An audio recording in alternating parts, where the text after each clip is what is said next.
CCI తీరుతో పత్తి రైతులకు కంటి మీద కునుకు లేకుండా పోతోంది. జిన్నింగ్ మిల్లు సమ్మె బెదిరింపులు ఆందోళనకు గురి చేస్తున్నాయి. ఇక సీసీఐ నిబంధనల ఫలితంగా ఎంతో శ్రమ కోర్చి పండించిన తమ దిగుబడిని అమ్ముకునేందుకు తమకు దగ్గరలో ఉండే జిన్నింగ్ మిల్లులు కాకుండా సుదూరం పయనించాల్సి వస్తోందని, దానికి తోడు ఎకరాకు 7 క్వింటాళ్ల పత్తిని మాత్రమే కొనుగోలు చేయాల్సింది కూడా దిగుబడిలా మారిన మరో నిబంధన. మరి జిన్నింగ్ మిల్లు యజమానుల సమస్యలు ఎలా పరిష్కారమవుతాయి?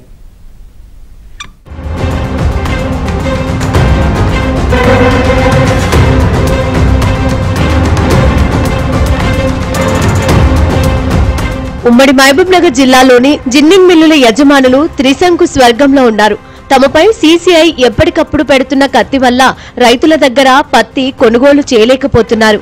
దాంతో రైతులు జిన్నింగ్ మిల్లుల యజమానులకు మధ్య గొడవలు, రాస్తారోకోలు పరిపాటిగా మారాయి.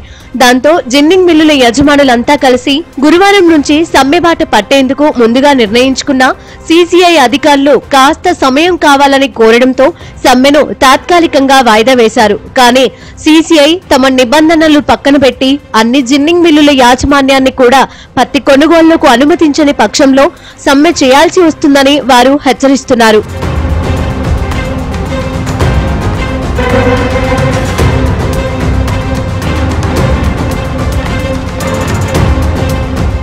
ఉమ్మడి మహబూబ్ నగర్ జిల్లాలో 96 జిన్నింగ్ మిల్లులున్నాయి. అందులో పలు అంశాలను పరిగణలోకి తీసుకుని వాటికి రేటింగ్ నిర్ణయిస్తారు.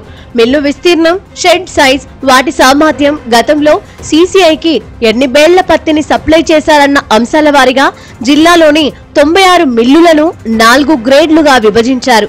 రేటింగ్ ఆధారంగా L1 గా ఉన్న జిన్నింగ్ మిల్లులో సీసీఐ కొనుగోలు కేంద్రాలను 10 రోజుల క్రితం ఉమ్మడి జిల్లా వ్యాప్తంగా ప్రారంభించారు.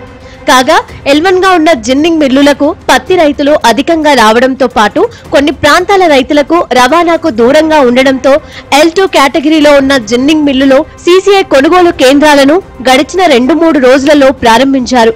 2 కేటగిరీల్లో ఉన్న జిన్నింగ్ మిల్లులోనే సీసీఐ కొనుగోలు కేంద్రాలను ప్రారంభించడంతో తామంతా వ్యాపారం లేక ఖాళీగా ఉంటున్నామని, కేటగిరీలను ఎత్తివేసి అన్ని జిన్నింగ్ మిల్లులో కొనుగోలు కేంద్రాలను ఏర్పాటు చేయాలన్న డిమాండ్లను మిల్లు యజమానులు తీసుకొచ్చారు.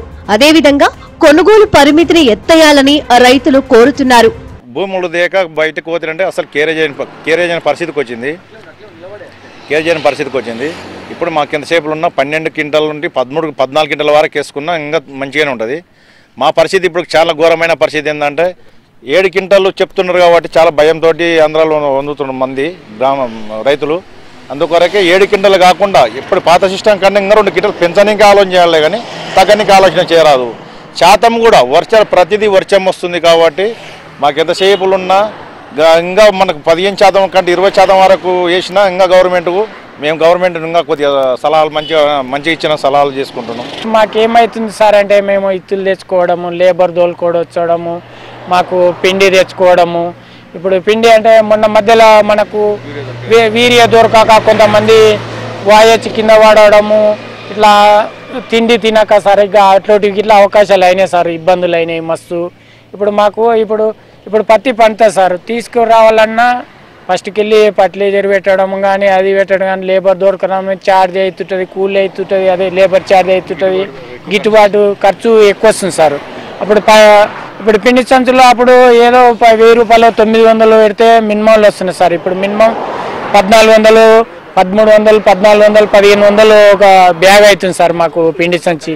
రైతులందరి వద్ద స్మార్ట్ ఫోన్లు ఉండవు కాబట్టి స్లాట్ బుకింగ్ విధానాన్ని రద్దు చేయాలన్న డిమాండ్ వినిపిస్తోంది.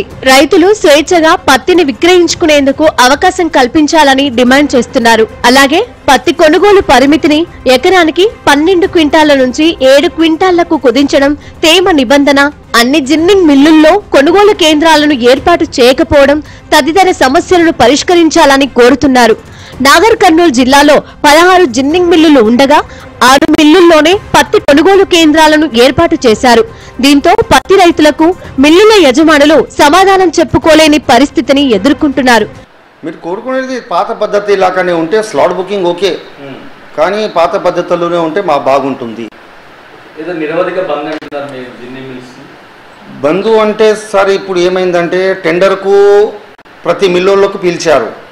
అందరినీ ఆహ్వానించారు, అందరూ టెండర్ చేశారు, అందరూ టెండర్ వచ్చిందని అందరూ లక్షల్లో ఖర్చు పెట్టి మిల్లులు సర్ది పెట్టుకున్నారు మంచిగా, రిపేర్ చేసి మంచిగా వస్తే రెడీ ఉండాలని. సడన్గా ఏం చేసేసారు, L1, L2, L3 అని పెట్టి అట్లా కొన్ని ఊర్లలో L20 వరకు ఉన్నాయి. ఇప్పుడు మేము L1 ఇస్తాము, దాని తర్వాత కొన్ని రోజుల తర్వాత L2 ఇస్తాను అంటే మిగతాళ్ళు అంత మొత్తం చేసి తయారీ చేసి పెట్టిన వాళ్ళు మళ్ళీ వాళ్ళు ఊకనే ఎట్లా కూర్చోగలరు? వాళ్ళు ఇంత ఖర్చు పెట్టి అంటే L1, L2, L3 నడపాలి, మిగతాళ్ళు నడపకూడదా? కాగా ఇప్పటికే కొందరు రైతులు తమ పత్తిని విక్రయించేందుకు స్లాట్ ను బుక్ చేసుకున్నారు. స్లాట్ ప్రకారం పత్తిని విక్రయించేందుకు CCI కొనుగోలు కేంద్రానికి వచ్చే రైతులు జిన్నింగ్ మిల్లులు సమ్మెబాట పడితే ఇబ్బందులకు గురయ్యే అవకాశం నెలకొంది.